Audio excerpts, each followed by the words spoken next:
We are going to talk about business and life ethics. Are you ready? No one is ready.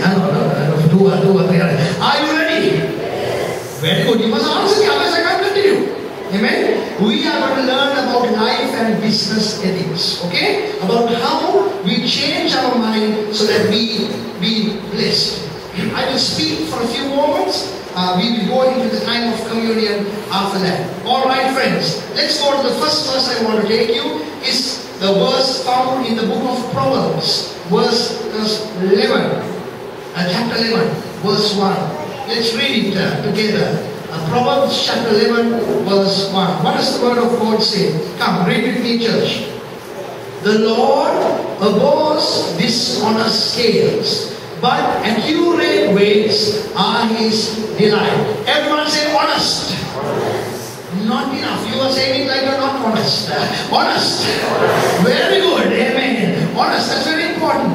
The number one ethic in your life, in your business, should be honesty. To be honest is three things. Write it down. To be genuine, to be upright, to have integrity. Let me tell you once again. Honest people are genuine. Honest people are upright. Honest people have integrity. Amen. Friends, the word of God says the Lord can't bear it. He detests it. It was the other word. You can go and check it in the dictionary. The Lord detests it. The Lord can't bear false scales. That means, what does He say? When you and I do business, when you and I work, when you and I go and speak with people, do not be a double person. Be a person who is honest. Friends, in your dealings, if you cheat someone, remember, eventually in time, someone will cheat you. Be honest in all what you say and all what you do. We are changing our mind for a better future. Deuteronomy 25:13. I think that is the place I want to go. Deuteronomy 25:13. Would you read with me, friends? The first word, everyone say honest again. Again, honest. If you are honest, you will be blessed. Amen. Listen now, read with me. Do not have two different weights in your bag. One heavy and one light. Can you see? The word of God is saying, when you are living this life, when you are dealing, don't deal on double standards. Be a person who is genuine. You know, one of the things I always use the genuine is perfume. You can go to Peta and you can buy Calvin Klein in Peta for 200 rupees. Or else you can go to the perfumery and you can, if you not buy it, at least you can see the price. Okay, no, forget about buying it already, right? You can see it will go into the thousands, 8,000, 10,000, 12,000. And you some people say, some people think like that. You know, I'll put 200 and buy Calvin Klein. Yes, you'll buy Calvin Klein, you'll buy the bottle. And you'll buy some smell that you can't wear. The original cannot be cheated. Friends, be a person who is honest. Otherwise, what will happen in time? People will not deal with you. In time, people will say, oh, don't go. Don't deal anything with them. They are dangerous. The second, the next one I wanted to go is in the same thing.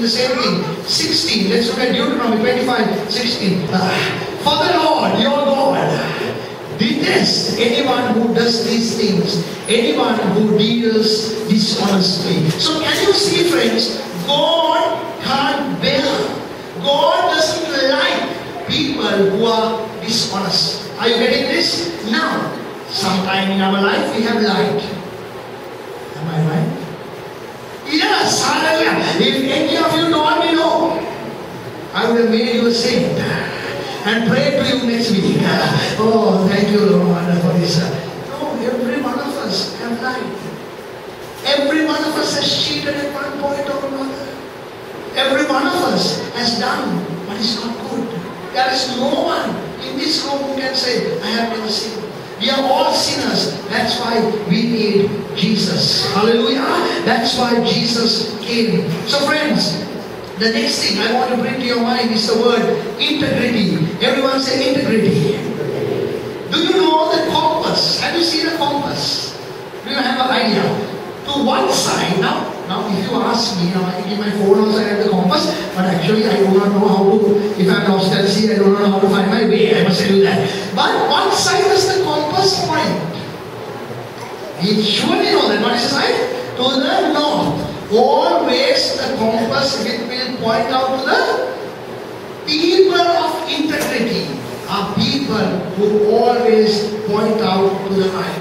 To have integrity is this. Even if you are down on the knee, listen carefully. Even if you have lost, but you know the only way to recover is by cheating. Don't go there. Don't do that, because you will not be blessed. You might get a small blessing, but you will lose on the end. And in English we have a saying, cheaters never prosper. But sometimes many people want to challenge that. How can you say that, Pastor? I know enough of cheaters who have prospered. Correct? I know too. I know enough. But I go what the word of God says. Listen to this. When a godly man dies, his fears vanish. When an evil man dies, his hopes vanish. That is the difference. You may cheat and prosper, but at the point when you have to meet God, you can't put up some other thing. You have to face, you have to own up for what you have done. So the next word is integrity. So what's the first word? Say honest. So I have to become an honest person.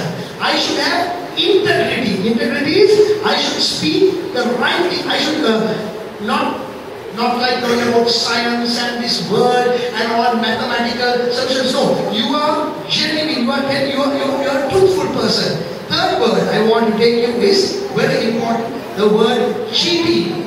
Now friends, the Lord doesn't like cheating.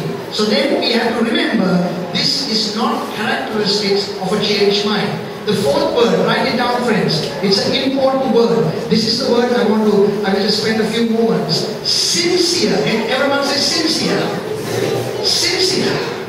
Now, do you know the original meaning? Let me tell you. If you like, write it down please. The word sin in Latin means without. Everyone, do you understand? You understand the use of the word in English? Sincere. He is a very sincere. Now let's break the word. In the original Latin, when this word came, the word sin means without. Everyone say without. The word seer means wax. Everyone say wax. So the meaning is without wax. Everyone say without wax. Now not about earwax. Without wax. Now I'm going to tell you what is the original meaning. When people in the biblical times made statues, idols, they made the idols, but sometimes the idols would crack. So what do? Is they take wax. This is the root meaning of the word sincere. They take wax and they apply wax on the cracks. That matters, the wax. They apply wax on the cracks. And what happens? The statue looks new from far. But when the statue is sold at the market and the sun beats on it, after a time the wax wears off. And then the cracks appear. So to be sincere is to be without wax. We want to welcome all our viewers watching this service. Hallelujah. I'm sorry, halfway I welcome you, but you are always welcome, and may God bless you as you watch this service from wherever in the world. Hallelujah. Alright, friends. So to be sincere means without? Come on, why? You have left your tongue and down. Without? Very good. So if you want to be a real person, sometimes the sun will start beating on you. Sometimes when you keep doing things, troubles, difficulties, situations are going to come at you. Friends, but remember, be a sincere person. Alright. 4 words we looked into. Alright? The 5th word is faithful. Everyone say faithful. Write this down. To be faithful means, this is the meaning, to be a faithful person is to be worthy of trust. This is important that you get this in your heart. To be a reliable person. To be consistent. Some people will promise you the stars and the moon. And you know, if some people tell you, I will come at 8 o'clock, what time will they come? They will come at 8:30. You know it for sure. Be consistent. Friends, 3 things. Worthy of trust, to be faithful, to be what? Reliable, to be consistent. Please put the verse up for me. Proverbs chapter 28 verse 20. Proverbs 28 verse 20. Amen. Read together, church, with me. Come, read loud. You must read loud, okay? A faithful man, put a woman also, because a woman is also important. A faithful man or woman will be richly blessed, but one eager to get rich will not go unpunished. Look at the first part of it. A faithful man will be richly what? Friends, if the word of God says you are blessed, you are blessed. Am I right when I tell you that? You are blessed. So friends, be a faithful person. Be faithful in your dealings. Be faithful in all what you do, and God will richly bless you. You know, if someone goes to marry a bride, and suddenly she says, you know, yesterday I met a very nice handsome guy. I decided to marry him. But no, in the evening you can marry me also. What would you think? Would that person go on with the relationship? No, why? Some of you are shocked. Now friends, we're going to look at one verse. I'm going to show you 4 things fresh from heaven what the Lord has given me. So please take note of this. This is going to change your thinking and bless your life. Not because I am speaking, but because of the Spirit of the Lord that will help you. Quickly, let's read the verse that we know together. Matthew chapter 25, verses 19 to 21. You know this verse, you have read it with me before, but let's read it again. 4 things the Lord has shown me about this. After a long time, Rachel, you have to read loud, okay? You can't be silent. After a long time, the master of those servants returned and settled accounts with them. 20. The man who had received 5 talents bought the other 5. Master, he said, you entrusted me with 5 talents. See, I have gained 5 more. 21. His master replied, read loud, church. Well done, good and faithful servant. You have been faithful with few things. I will put you in charge of many things. Come and share your master's happiness. Here is the 4 things. Write it down. Write it in your spirit. Number 1 is the master has many things. Say that. The master has many things. God is not poor. Hallelujah. This morning when I spoke in the Tamil service, I told them, God sent manna from heaven. Hallelujah. And He sent manna for 40 years without any problem. There wasn't a keys. There wasn't car heaters. There wasn't Apico. There wasn't supermarkets, but there was one storehouse. Hallelujah, the storehouse of heaven.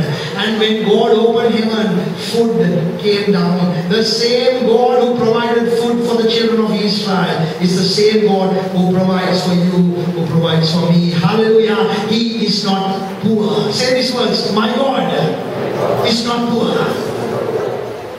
Listen carefully.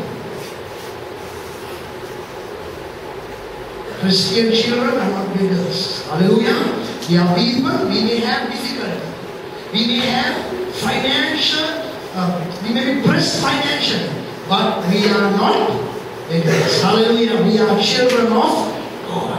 It doesn't change in any way. Amen. First thing, the master has many things. Prove yourself. Some of you want the blessing, but you don't want to prove yourself. Some of you want all the blessing without doing anything. Second thing is, according to this verse, very important, write this down. He wants you to be a partner. Say this verse. God wants me to be a partner. Now say, if you have a business and you have a partner and the business flourishes, what happens to the partner? If the business flourishes, what happens to your partner? Come on, tell me, why are you looking like you don't know what will happen to the partner? The partner is also blessed. God wants us to be partners. You know that, friends? Partners in the blessing. Partners in this journey. Hallelujah. So friends, be rich towards God. Third thing is, very important. This is also important. The Master wants you to succeed.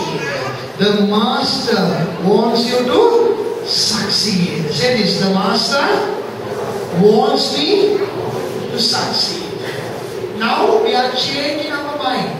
If you are thinking, no man, I'm a loser. Nothing goes right for me. Every day I am the same place. Every day you need to say this. Say, I am going to succeed. Amen? We are doing an MA course, friends. Give me about 2 minutes more and I'm finishing. I'm winding up everything in about 2 minutes. And the final thing is this. Let's wrap everything up. Amen. The master is happy when you succeed. Hallelujah. In the Bible verse it says, come and share in my happiness. When you and I do well, who is happy? Who is happy, friends? There are parents sitting here, correct? When your children do well, parents, what do you say? Ah, that's okay. If they want, will you say that? No, you are happy.